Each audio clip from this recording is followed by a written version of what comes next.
toutes et à tous et bienvenue dans InFocus, une nouvelle édition dans laquelle nous allons essayer d'en savoir un petit peu plus sur les adaptations cinématographiques. Comment un roman est adapté au cinéma? C'est de cela que nous allons parler avec notre invité, quelqu'un qui maîtrise bien le sujet, quelqu'un qui nous a donné rendez-vous ici à Bruxelles, place d'Arezzo, puisque son dernier roman s'intitule Les perroquets de la place d'Arezzo. Depuis ses tout premiers débuts, la littérature est une source d'inspiration riche pour le cinéma. Mais le passage de l'écrit au film est un processus délicat à ne pas mettre en de mauvaises mains. Rencontre avec Éric Emmanuel Schmitt, romancier que l'on ne présente plus, mais également scénariste et réalisateur. Éric Emmanuel Schmitt, bonjour. Bonjour. Merci de nous recevoir ici à Bruxelles, dans votre quartier, sur cette place d'Arezzo, qui a inspiré votre dernier roman, Les perroquets de la place d'Arezzo. Un gros roman, tellement ça m'a inspiré, oui. Le jour où j'y suis entré pour la première fois, j'ai eu une fulgurance. Je me suis dit, l'Amazone, la jungle, les perroquets au milieu de la ville, au milieu de la civilisation, en fait, c'est nous. Et je me suis dit, le roman que j'allais écrire sur nous en tant qu'êtres sexués, c'est-à-dire en apparence, poli, bien habillé, avec un langage articulé, mais avec à l'intérieur du corps la jungle, l'Amazone, les pulsions, les désirs, je le mettrai ici. Je me suis décidé à étudier tout l'été. Et j'aurais probablement tenu parole s'il n'y avait eu un tel déchaînement de distractions qui semblait m'inviter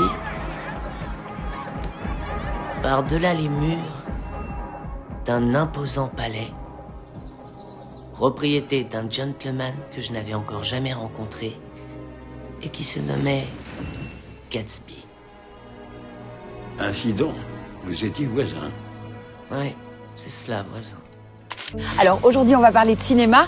Dites-nous un petit peu d'où vient cette idée, cette envie de vouloir faire du cinéma. Je crois que l'envie de faire du cinéma a précédé l'envie d'écrire des livres.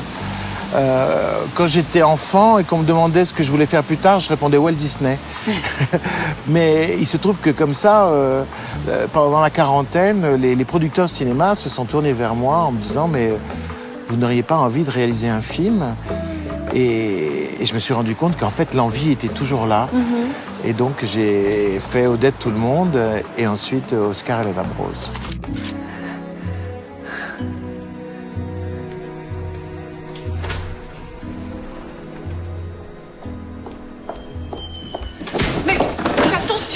Excusez-moi, je vous avais pas vu. Espèce de petit con, tu m'as bousillé un de mes sacs. Je vous avais pas vu. Je suis pourtant voyante, non, avec mon costume à la con, hein? Passe pas inaperçu, bordel de merde. Vous parlez mal. Ah bah il est complet le gosse. Non seulement il me fait tomber, mais en plus il m'insulte. Alors, qu'est-ce qui a été le déclic? Pourquoi vous êtes lancé finalement dans cette grande aventure? Parce que c'est pas facile. Le déclic, c'est de faire quelque chose qui n'est possible qu'au cinéma et que je ne peux pas faire dans mes livres ou dans mon théâtre. Odette Tout le monde et Oscar et la Dame Rose sont deux films qui ont une sorte de réalisme magique. C'est-à-dire c'est la vie quotidienne, mais tout d'un coup avec une dimension merveilleuse. Odette, quand elle est heureuse, elle s'envole, elle plane, et elle chante avec la voix de Joséphine Baker. Oscar voit la réalité à travers les âges fictifs qu'il se donne. C'est-à-dire, pour moi, le cinéma, c'est une manière d'explorer l'invisible, en fait. Paradoxalement, c'est pas filmer le visible, c'est filmer le visible plus l'invisible, c'est-à-dire tout ce que l'imagination des hommes y ajoute, l'enthousiasme, la gaieté, la joie. Donc voilà, doubler le monde visible d'un monde invisible. Ça, pour moi, c'est ce que peut apporter le cinéma et ce que je ne peux pas vraiment faire dans un roman ou au théâtre. Toute la ville s'enfournait dans des automobiles et tout le week-end, chaque week-end, se retrouvait chez Gatsby.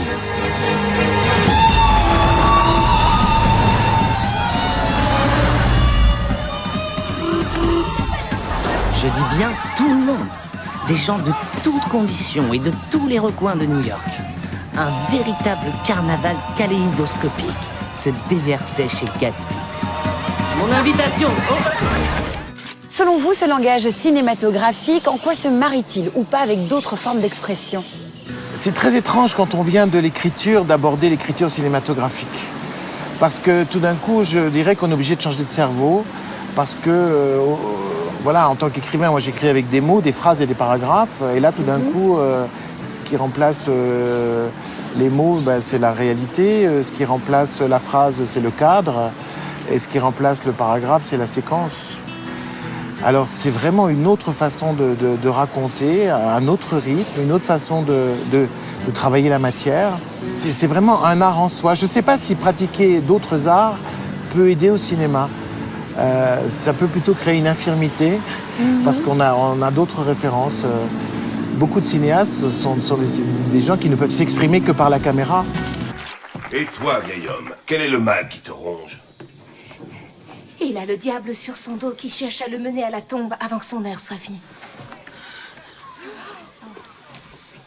Sors, Zébucar! Sors, Belzébuth! Quel âge as-tu? 7 ans, mais j'ai l'air beaucoup plus vieux. Dieu te bénisse. Il a 7 ans. Vous aviez une vision précise des acteurs, des décors, des musiques? Non, voilà. C'est ça qui est très étrange quand on écrit un livre. Par exemple, quand j'ai écrit Oscar, je ne savais pas quelle tête avait Oscar, ni quelle physique avait Oscar. Et on a auditionné à peu près 300 enfants.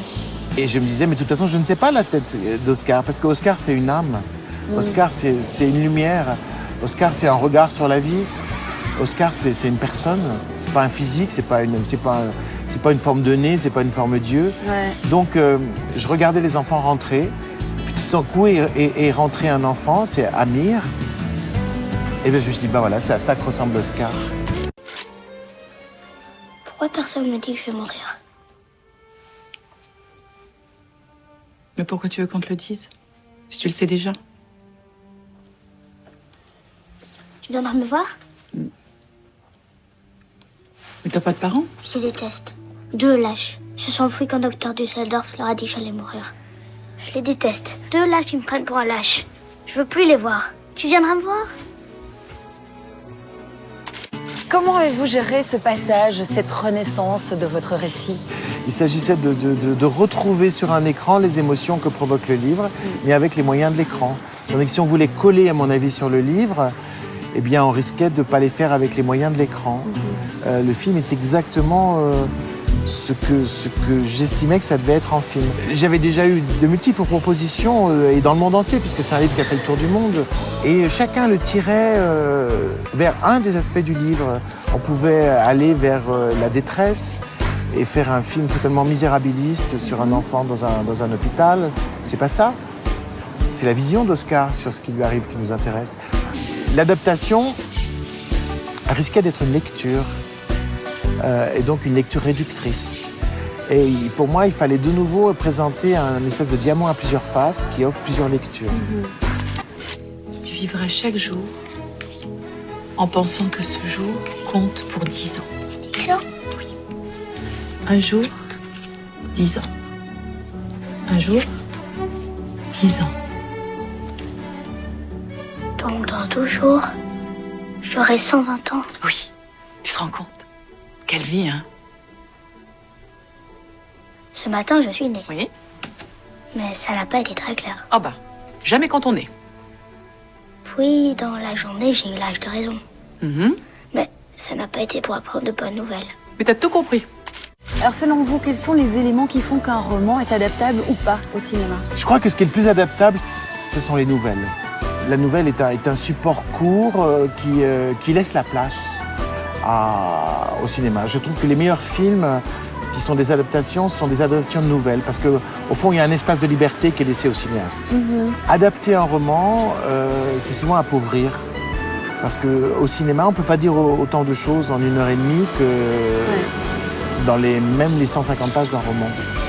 Donc je pense que la bonne cohabitation cinéma-littérature, c'est avec la nouvelle, ou éventuellement avec une pièce de théâtre. Restino, mon café, vite! Restino, Pilar, mon café! Coucou! C'est toi qui sers le petit déjeuner maintenant. Mais Robert, c'est la communion de la petite. Ah, ne me dis pas que tu leur as encore donné un jour de congé. Oh, juste une semaine. Le Portugal, c'est pas la porte à côté. Si je paye des domestiques, c'est pas pour que ma femme se tape tout le boulot. J'en mourrais pas, hein, pour une fois. J'aime bien me retrouver seule de temps en temps dans ma cuisine. Ça n'est ni ton rôle ni ta place. Tu es Madame Pujol. Ne l'oublie pas. Non, je ne l'oublie pas, Robert. Je me le répète tous les matins au réveil. Je suis Madame Pujol, je suis Madame Pujol, je suis Madame Pujol. Est-ce que c'est plus facile peut-être d'adapter une pièce de théâtre qu'un roman, comme vous dites, parce que ça va être réducteur? Parce que la pièce de théâtre, ce sont déjà des dialogues et c'est déjà écrit pour des comédiens? Moi, je pense que oui. C'est beaucoup plus facile de transformer en film une pièce de théâtre, surtout si c'est une comédie. Parce que les répliques vont fuser et ça fait partie aussi de la dynamique du cinéma, les répliques qui fusent.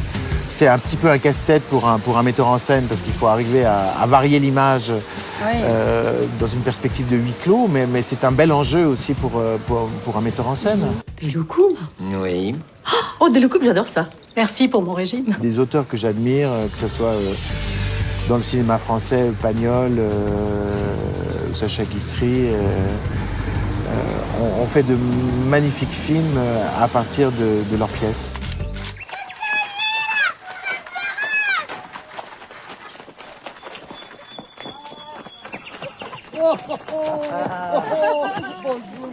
Et l'oncle Jules ne faillit pas à la tradition.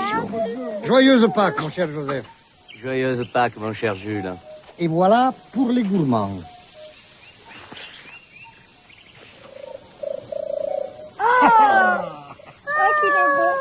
Voici revenus les beaux jours de bels oiseaux et belles amours. Alors dites-moi, quelles sont les adaptations cinématographiques qui vous ont le plus marqué? Je trouve que certains films sont meilleurs que le livre. Rarement, mais ça arrive parfois. Par exemple, Mort à Venise de Visconti me paraît très supérieur à la nouvelle de Thomas Mann. Beaucoup plus homogène, beaucoup plus puissant, beaucoup plus envoûtant. Ça, c'est pour moi l'exemple suprême. Et dans les films populaires, dernièrement, qu'est-ce que vous avez pu voir au cinéma? Moi, j'ai trouvé par exemple que l'adaptation du Petit Nicolas était tout à fait réussie. On prend la photo, là, calmez-vous. Les enfants, s'il vous plaît, les enfants. Les enfants, le rang du fond, tenez-vous droit, s'il vous plaît. Tenez-vous droit. Silence, les enfants. Les deux, là, les deux qui discutent, là. Les deux qui discutent. L'autre jour à l'école, la maîtresse nous a donné un drôle de sujet de rédaction.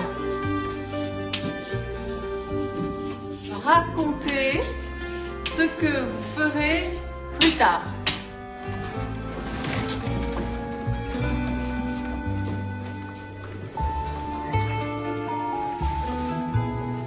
Allez, Nicolas, c'est pas difficile. Bah, c'est quand on sait pas ce qu'on veut faire plus tard. Les autres, eux, ils savent. J'adore ce qu'a fait Goscinny avec Sampé. Et c'était pas du tout évident de retrouver cette qualité de poésie, ce regard d'enfance sur le monde. Et je trouve que le film l'a vraiment réussi. J'étais assez baba, en fait, Alors on va dire oui, c'est un film pour enfants, c'est un film populaire. Oui, mais alors qu'est-ce que c'est difficile à réussir? Un film pour enfants, un film populaire, qui a des qualités de drôlerie et de poésie absolument intactes et pures. Je trouvais ça une grande réussite. Pourquoi je me mêle là, monsieur? J'ai rien d'autre à faire que d'écouter la conversation des autres. Je n'écoute pas, j'entends. Et tout le quartier en profite tellement tu claironnes. Fais attention. Quoi? Fais attention. Tu vas me foutre un coup de maillot jaune? Oh, j'ai peur. Papa, lui, aime bien se taquiner. Oh, me touche pas, non, toi. C'est quoi comme sport, mythomane? Touche pas, hein. C'est toi qui me touches. Tais-toi et tu retournes chez toi. Et puis, il y a maman. Maman, c'est sûr, elle a toujours voulu être maman. D'ailleurs, pour rien au monde, je voudrais qu'elle fasse autre chose. Vous avez fait voyager vos œuvres. Vous êtes passé de la littérature au théâtre, en passant par le cinéma. Est-ce que vous avez l'impression que vous pouvez encore aller plus loin? Parce que vous êtes déjà allé explorer beaucoup de choses. Oui. D'abord, au cinéma, le propre du cinéma, c'est qu'on peut toujours faire des progrès. Alors que c'est très difficile en littérature de faire des progrès. On fonctionne sur ses dons. Ouais. Au cinéma, comme il y a l'adjonction de talents extérieurs, selon les rencontres qu'on va faire avec un chef opérateur, un décorateur, un comédien, on peut transcender. Donc c'est vraiment le territoire. Le cinéma m'apparaît comme un territoire justement où on peut infiniment s'améliorer. Et un travail d'équipe aussi, c'est vrai? Ouais, j'adore ça. Pour tout vous dire, je me suis mis au Big Le Mois justement pour cette soirée. Honnêtement, j'en suis qu'au stade de balbutant. Tant mieux. Balbutons ensemble alors.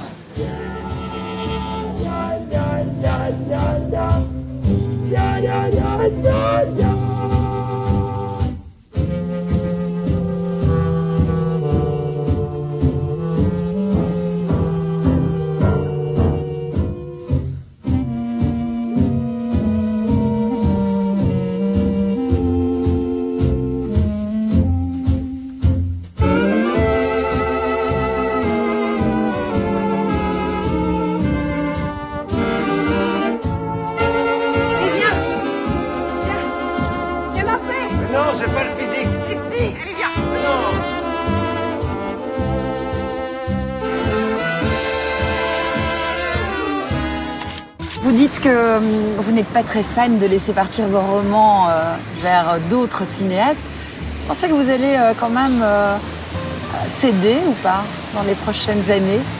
Ah oui, moi, si un cinéaste que j'aime et avec qui je me sens en vibration fraternelle veut faire une œuvre de moi, je lui dirai oui. Si nous devons avoir une liaison, vous ne me regarderez jamais dans la journée. Et nous devrons toujours nous séparer avant le lever du jour. Et jamais nous ne nous dirons « je vous aime ». Ce sont les règles. Vous avez froid? Je suis gelé. Oh, vous êtes gelé? Mais quelle idiote! Et moi je suis là, en manteau de fourrure. Quel manque d'écart. Est-ce que vous avez d'autres projets cinéma? Cette fois-ci, j'ai envie d'écrire vraiment comme pour Odette Tout le Monde un scénario pour le cinéma. En fait, j'ai vraiment envie de me retrouver sur un plateau. On imagine que ce sera peut-être une comédie ou quelque chose de beau et de léger. Voilà, le réalisme magique est dans une comédie. Merci beaucoup, Eric Emmanuel Schmitt. En parlant d'adaptation cinématographique, eh bien, je vous propose de découvrir une petite sélection de films que vous pourrez retrouver derrière le bouton rouge de votre télécommande, rubrique InFocus. Le réalisateur de Moulin Rouge et de Roméo et Juliette s'attaque à l'un des plus grands romanciers américains, Francis Scott Fitzgerald, en adaptant son œuvre phare, Gatsby le Magnifique, plongé dans le faste et dans la frénésie des années 20, en compagnie de Leonardo DiCaprio et de Tobey Maguire. On n'est jamais mieux servi que par soi-même, et c'est pourquoi Eric Emmanuel Schmitt a tenu à adapter lui-même son best-seller, Oscar et la Dame Rose. En face de Michel Larocque, un petit garçon bouleversant. Entre rire et larmes, Oscar et la Dame Rose est un incontournable de notre catalogue à la demande. Adapté de la BD culte, le petit Nicolas a fait un carton dans les salles obscures. Retrouvez toute la fraîcheur de l'œuvre de René Goscinny et de Jean-Jacques Sampé avec un casting 5 étoiles réunissant Cadmerade, Valérie Lemercier et Sandrine Kiberlin. Un film en culotte courte pour rire gaiement en famille. Tiré d'une nouvelle de Francis Scott Fitzgerald, L'étrange histoire de Benjamin Button est inspiré par la pensée de Mark Twain que voici. Est-ce que la vie ne serait pas plus heureuse si nous naissions à 80 ans? Avec des effets spectaculaires et des acteurs au top, le réalisateur David Fincher prouve une fois de plus qu'il mérite sa place parmi les plus grands cinéastes de notre temps. François Ozon aime les adaptations de pièces de théâtre et cela lui réussit plutôt bien. Après 8 femmes, il signe une comédie de haute volée avec des gags à l'appel et des dialogues soignés aux petits oignons. La bonne humeur est assurée pour cette satire qui ne manque pas de nous faire réfléchir sous ses airs apparents d'innocent divertissement. Toute la poésie provençale de Marcel Pagnol au cœur d'une trilogie unique du cinéma français. Le château de ma mère relate l'enfance du petit Marcel, ses premiers amours et ses rêveries fabuleuses dans un décor sublime et plus vrai que nature. Ne passez pas à côté de cette saga merveilleuse, parfumée à la lavande et rythmée par le chant des cigales. Le chef-d'œuvre absolu de Boris Vian prend vie sous l'œil attendri de Michel Gondry. Quand le petit génie du cinéma français s'attaque à l'un des romans les plus poétiques de la littérature, cela donne un moment d'anthologie servi par des acteurs tous plus fabuleux les uns que les autres. Avec L'écume des jours, découvrez un bijou onirique aux accents amers et baigné de douce mélancolie. J'espère que cette émission vous aura donné l'envie de vous plonger ou replonger dans quelques bons romans qui ont inspiré, pourquoi pas, de grands cinéastes. Je vous donne rendez-vous le mois prochain pour un nouvel InFocus. D'ici là, très bon moment ciné sur Belgacom TV et à bientôt. Ciao.